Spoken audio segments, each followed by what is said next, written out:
ബിരുദ പ്രവേശനം 2024 ഒന്നാം സപ്ലിമെൻ്ററി അലോട്ട്മെൻറ്റ് പ്രസിദ്ധീകരിച്ചു. 2024-25 അധ്യയന വർഷത്തേക്കുള്ള ബിരുദ പ്രവേശനത്തോട് അനുബന്ധിച്ചുള്ള ഗവൺമെൻറ് എയ്ഡഡ് കോളേജുകളിലെ എയ്ഡഡ് കോഴ്സുകളിലേക്കുള്ള ഒന്നാം സപ്ലിമെൻ്ററി അലോട്ട്മെൻറ്റ് പ്രസിദ്ധീകരിച്ചു. അലോട്ട്മെൻറ്റ് ലഭിച്ചവർ അതത് കോളേജുകളിൽ ജൂലൈ 31 വൈകിട്ട് 3 മണിക്ക് മുൻപായി ഹാജരായി സ്ഥിരപ്രവേശനം നേടേണ്ടതാണ്. പ്രവേശനം നേടാത്തവർക്ക് ലഭിച്ച അലോട്ട്മെൻറ്റ് നഷ്ടപ്പെടുന്നതും തുടർന്നുള്ള പ്രവേശന പ്രക്രിയയിൽ നിന്നും പുറത്താകുന്നതുമാണ്. പുതുതായി അലോട്ട്മെൻറ്റ് ലഭിച്ചവർ മാൻഡേറ്ററി ഫീസ് അടച്ച ശേഷമാണ് കോളേജുകളിൽ പ്രവേശനം നേടേണ്ടത്.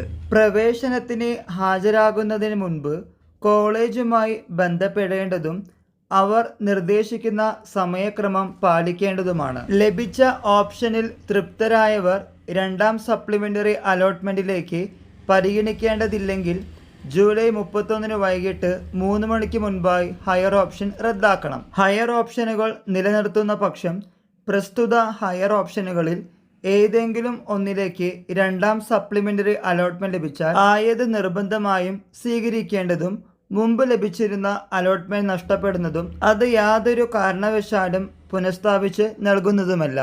ഇക്കാര്യങ്ങൾ മനസ്സിലാക്കി സപ്ലിമെൻ്ററി ലിസ്റ്റുമായി മുന്നോട്ട് പോവുക.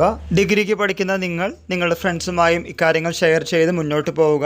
എല്ലാവർക്കും ഒരിക്കൽ കൂടി നന്ദി, നമസ്കാരം.